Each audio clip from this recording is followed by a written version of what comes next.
Every single year, the government spends trillions of pesos. Our pesos. So who gets to decide where that money goes? You know, whether a new road gets built here or a school gets funding over there. The answer is supposed to be laid out in the national budget. But what happens when that budget has, well, blank spaces? So let's get right to it. What exactly is this thing we call pork barrel? And is it even legal for Congress to put these vague, blank items into the budget? You know, it's a huge question about power and money, and the Philippine Supreme Court has actually weighed in with some very clear answers. But before we get to their verdict, we've got to understand the rule book. All right, so the main rule book is this, the General Appropriations Act, or the GAA for short. The best way to think about it is as the nation's annual financial blueprint. It's an actual law, and it's meant to be a super specific, really detailed plan. It's not just a list of suggestions, it's the law of the land for spending our money. But even the GAA has a boss, and that, of course, is the Constitution. It lays out some very clear, non-negotiable rules for who gets to do what when we're talking about the nation's wallet. And this all comes down to one core idea, the separation of powers. Okay, so here's the breakdown of how it's supposed to work. On one side, you have Congress. They hold the power of the purse. Their job is appropriation. They're the ones who pass the budget law, deciding exactly what gets funded and where the money goes. And here's the key part. Once that law is passed, their job is done, finished. They hand it off to the president, the executive branch, whose job is budget execution. The president's role isn't to change the plan, it's to carry it out, to spend the money exactly as the law directs. Now, the Constitution is super strict on this point. You absolutely cannot just transfer funds from one item to another. But you'll see here there's this one tiny, very specific exception. The president can use savings to augment an existing item in the budget. But look closely. It's only for their respective offices. Hang on to those three ideas: savings, augment, and within their own branch. Trust me, they're going to be a huge deal in just a minute. So that's the theory. But how did all this play out in the real world? Well, for years, the budget had something called the Priority Development Assistance Fund, or PDAF. But you probably know it by its more infamous name, pork barrel. And this system, well, it put those constitutional rules to the ultimate test. So what is illegal pork barrel exactly? The Supreme Court actually gave us a crystal clear definition. See, it's not about the projects themselves, it's all about the timing. Pork barrel is when the budget includes these big lump sums of money, and then, after the law is already passed, individual legislators get to point and say, okay, use that money for this specific project.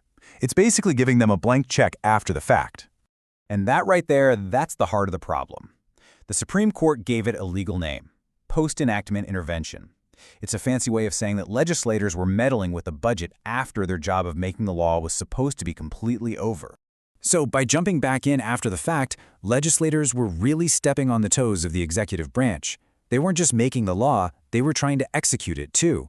And when that line gets blurry, what does it mean for you?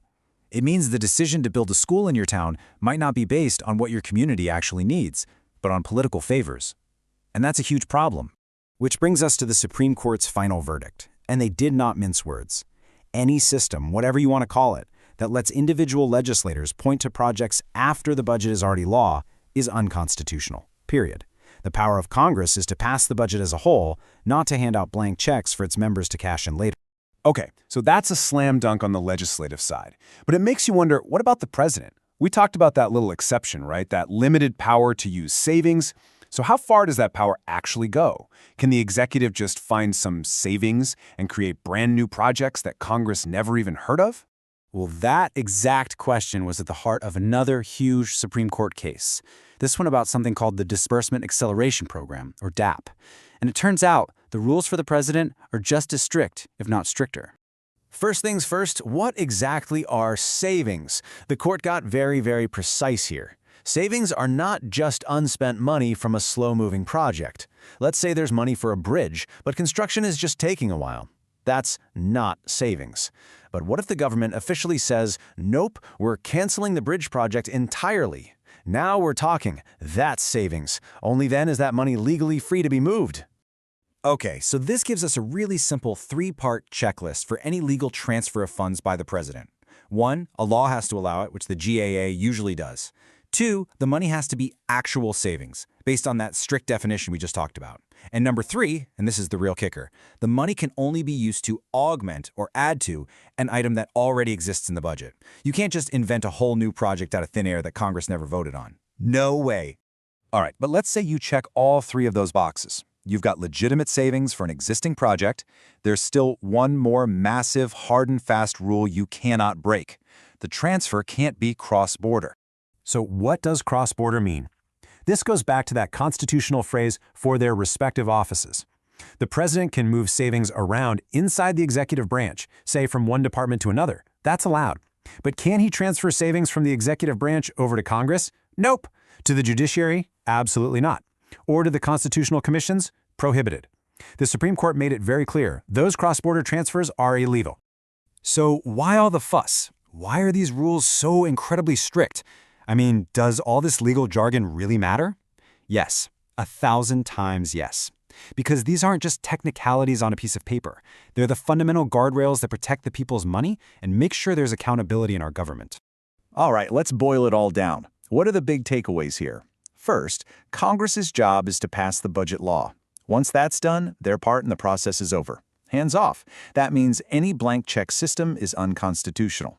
Second, the president can move funds, but only from real savings, only to boost existing projects, and only within the executive branch. Those cross-border transfers are a big no-no.